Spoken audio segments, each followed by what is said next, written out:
My guest is a member of parliament, one-term member of parliament for Korle Klottey, Dr. Zanetor Agyemang-Rawlings. She's won her primaries and she's bound to represent the NDC in 2020 in the polls of December. Doc, you're welcome to Face to Face. Thank you, Mary. How has it been entering parliament from, the first time? Did you have to lobby to be seen? How was it like? Lobby to be seen? By the speaker, to catch the speaker's eye. How do you do that? Oh, that way. It's been interesting. The speaker generally has a soft spot for female parliamentarians. So in general, when a woman MP rises, he generally does give them the opportunity to speak. Not always. Okay. Depends on if you've fallen foul of his favor around that time. But in general, the speaker would pay attention and call the female MPs when they do rise to their feet. I'm going to ask you about the strangest things you found when you came to Parliament. Obviously, it's a new profession for you. We'll talk about your own profession, which is the medical field. But before then, this whole week, people have been talking about working with Rollins. It's a big book. Have you been busy reading the book, all of you? Or? It's been a busy week in Parliament with a lot of things happening in the constituency. That's been my focus. I believe the former president, my father, mentioned that he'd make a response to that, so I'll leave that to him. You don't want to talk about the book? People want to hear your views. Or you're here to read it, so you don't comment on it.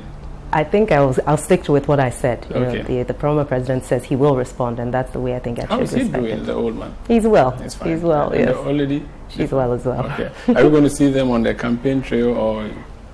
I don't know. I think maybe it's a bit too soon for me to say. Okay. How is Parliament? Were you surprised by anything when you went to the chamber as a first-time MP? Did you have to spend time studying the rules and all of this? And did you fall foul of any rule at any point? And you're like, oh, I need to really learn one or two things. How was it like?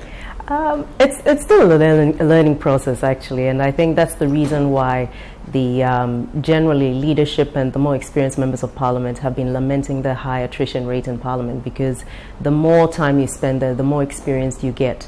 And of course, you also become an institution of knowledge.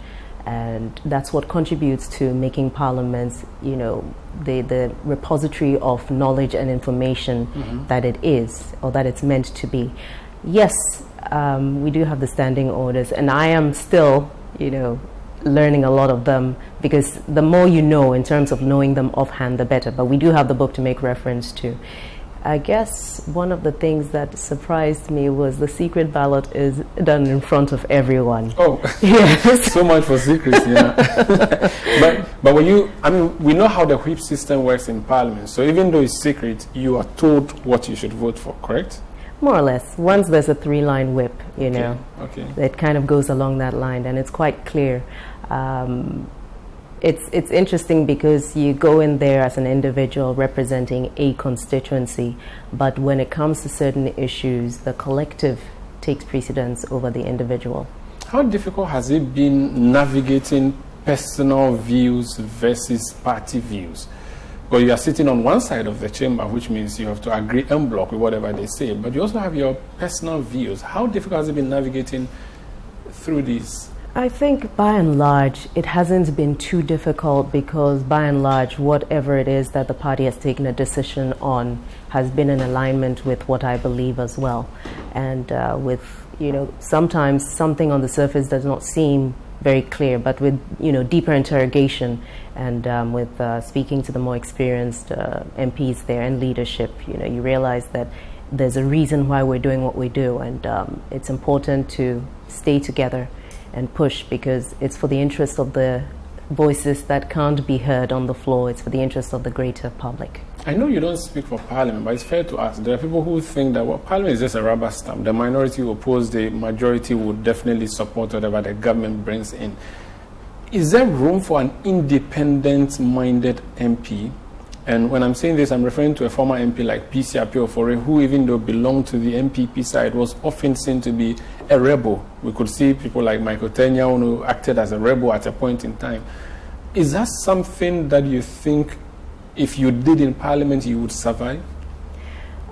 Survive in what way? Survive as in whether the House will not gang up against you and say, look, this lady doesn't support our general cause, so let's find a way of removing her.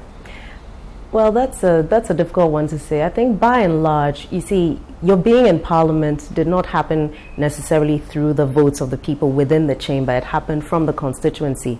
And if you're standing up on an issue that is in the interest of your people, you need to be principled. They're there. You're there to represent a particular constituency. You're there to represent certain groups of individuals. And I think it really comes down to your convictions and how willing you are to stand by what you believe in. And there have been several occasions, even in this particular parliament, where we've had different members of parliament taking positions on issues. And you don't always get the support, but generally when people stand by their convictions and are willing to take responsibility for what they do, But if you decide to stand with your conviction, you will not get ousted. That's what I want to understand. You will not get called out and told that, hey, even though you believe, for instance, let's take the issue of abortion, which is a big deal in America amongst the Republicans and Democrats. You decide that you are pro-life, and your chamber or your side decides, no, this is how we are going. Do you have to swallow your personal position? It depends. Like I said, it really depends on how strongly you feel on an issue. Clearly, if something really doesn't sit well with you and you can't, in good conscience, be quiet about it, I think the first thing is to explain to leadership, this is your position, and you take it from there. I see. Really, I think, you see, ultimately, you have to be able to, personally, I believe that in whatever public office you take, whatever position you are in, whatever you do, you must be able to make peace with yourself at the end of the day. Okay. And your personal integrity matters, your principles do matter, because ultimately, at the end of it all, even though you're part of a group, you are also an individual who must take personal responsibility for your decision, even as part of a group. What committees were you put on? Did you have to choose the committees you were going to be on? Were you just put them? How did you work out? We were all asked to fill out a preference sheet with regards to which committees we wished to belong to. But ultimately, what happened was there was a little bit of a random pick, I suppose, or a selection. Some of it was based on background, some of it based on expertise and availability of space on the committees. I was initially on the business committee and the environment, science and technology committee as well. And last year there was a bit of a reshuffle, and I moved from the business committee onto the gender committee, but I'm still on the Environment, Science and Technology committee. But I've been a friend of the Defense and Interior committee from the very beginning. What's your interest there? I did my master's in conflict, peace and security, and I just have a very, very keen interest in anything that's related to our national security and our security services. Has it got anything to do with your background?